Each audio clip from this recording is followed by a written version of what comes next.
All right. Let me just let me start off by saying that I'm a person who believes very, very strongly in the power of prayer, and that prayer changes things. And so I'm going to ask everyone, um, please join me in praying for the families of the folks who lost their lives today. Pray for the speedy recovery for those who are hurt and were injured in what happened today. But maybe even more to the point, we're a country and a city that needs prayer. So I'm going to ask you all to join me also in praying for this city, that we can come together at a time like this, and that we can be there for one another the way we always have in times like this, to support one another, help us all get through this very difficult time, not just in our city, but in our country. And that's why I'd ask you to pray for our nation. There's a lot going on right now in our country. A lot of it's confusing. It's a scary time. I've got children. I've got 3 young children, and I'm here to tell you that it is challenging to explain to them what's going on in our country right now. But I said before, and I'll say it again, I believe in the power of prayer to change things, and it can change the hearts of people. It can change this country. It can change this city. So please pray for everyone who was affected by today's tragedy. I also want to say thank you to the Dallas Police Department, and say thank you to the Dallas Sheriff's Department, Dallas County Sheriff's Department, Texas Department of Public Safety, and all of our various federal law enforcement partners who acted so quickly today to make sure that today's tragedy wasn't worse than what it was. So on behalf of the city of Dallas, I want to say thank you to all of you. And you're going to hear from some of those folks later, but I want to let you know that we appreciate what you all do, not just today, but every day, to help keep us all safe. And lastly, and this is really important, I would ask all of the city of Dallas residents who can hear me right now, let's be patient, let's remain calm, and let's let our law enforcement partners, our police department, do their job. This is an active investigation. There's still a lot of unanswered questions, and I want to encourage all of you to exercise a little bit of restraint and allow them to do their job to help make sure this continues to be a safe city, and that they can help us figure out what happened here today. But with that, I want to say, again, thank you to all the folks who came out this morning from our law enforcement community. I'll turn it over to our police chief, Daniel Como, to speak a little bit more directly to the investigation itself. And with that, Chief Como, thank you. Thank you, Mayor. Today at approximately 6:40 a.m., we received a city officer call. We responded to the call, got to the scene, and we later learned that we had 4 individuals that were shot, 2 of them deceased, including the shooter. The DPD was able to locate the shooter, who was deceased. We're going to be working this investigation shoulder to shoulder with our federal partners. The FBI is on scene, and right now I'm going to introduce you to the SAC of the Dallas Field Division, FBI Joe Rumrock. Yeah, good morning. My name's Joe Rothrock.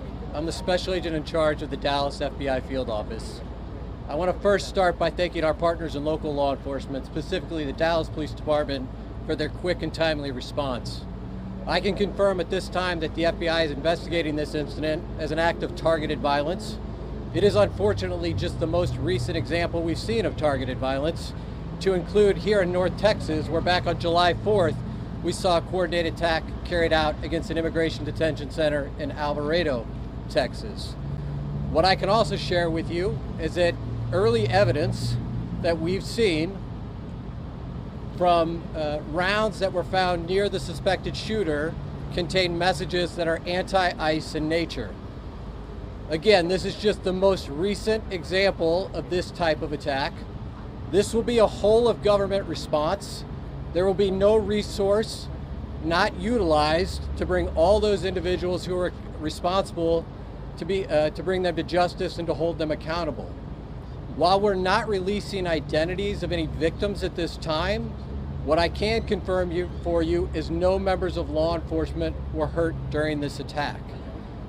If any member of the public has information that would help the FBI's investigation, I would ask that you please report that to 1-800-CALL-FBI. Again, any piece of information will be helpful, but this will be an ongoing investigation between us, a number of federal partners, and our local partners, again, to ensure that anyone responsible is held accountable. With that, I will turn it over to my counterpart from the ICE Enforcement and Removal Office. Good morning. My name is Joshua Johnson. I'm the acting field office director for ICE Dallas. I'll be brief with my comments, but I do want to start off by saying thank you to the Dallas Police Department, Dallas FBI, HSI, CBP, ATF, and virtually every law enforcement officer in North Texas for your support. This is the second time I've had to stand in front of you and talk about a shooter at one of my facilities, and I think that the takeaway from all of this is that the rhetoric has to stop. There are people out there who are seeing what is being placed online, and they're coming and they're doing acts of violence against ICE employees. So that's kind of all I have for today, is that it's just got to stop. It's dangerous, and people are losing their lives. Thank you. Thank you all so much for coming. We really appreciate it. Again, thank you all so much. As it was said here today, if you do have any information, reach out to 1-800-CALL-FBI. Thank you. Thank you. This needs to stop. Violence is wrong. Politically motivated violence is wrong. It was 2 weeks ago today that we saw a political assassination in Utah that tore the heart out of much of this country. This is the third shooting in Texas directed at ICE or CBP. This must stop. To every politician who is using rhetoric demonizing ICE and demonizing CBP, stop. To every politician demanding that ICE agents be doxxed and calling for people to go after their families, stop. This has very real consequences. Look, in America, we disagree, that's fine, that's the democratic process, but your political opponents are not Nazis. We need to learn to work together without demonizing each other, without attacking each other, and I want to say thank you. I want to say thank you to the brave men and women of law enforcement. I want to say thank you to the brave men and women of ICE and CBP and everyone who puts their lives on the line to keep us safe. The divisive rhetoric tragically has real consequences. I hope that every one of us will pray, number one, for the safety of law enforcement that are risking their lives to keep us safe. Number two, for the health of those who were shot and injured today. We still don't know the full details of who was injured, but for the families also of the victims of this shooting. Violence has no place. It is wrong. And we should come together. If we want to have a debate about immigration policies, we can do so in the halls of Congress without demonizing each other, and especially without demonizing the men and women who every day put on a badge and go risk their lives to keep us safe. And we should not be putting language out there that inspires madmen to commit evil crimes. Our prayers are with the men and women of law enforcement, and we ought to come together and have some decency across the political aisle to say this violence is wrong and it needs to stop. Senator, have you been told that immigrant detainees were the victims of today's shooting? My understanding is the details of who the victims are still being ascertained, so I don't want to go ahead of law enforcement releasing these details. What they have said is that no law enforcement was injured, and so that's a natural inference, but I don't know the details. Special Agent, can you talk a little bit about some of the evidence you mentioned earlier? Just for clarity, I think there could be a lot of questions. Our understanding is that some of the shell casings had specific writing that was relevant to the voting. Give us more information. So I'm not going to go into any more details at this time. We will come back to you when we have more details to share. Again, our goal here will be transparency as those details become available, but we are still in the early stages of an investigation.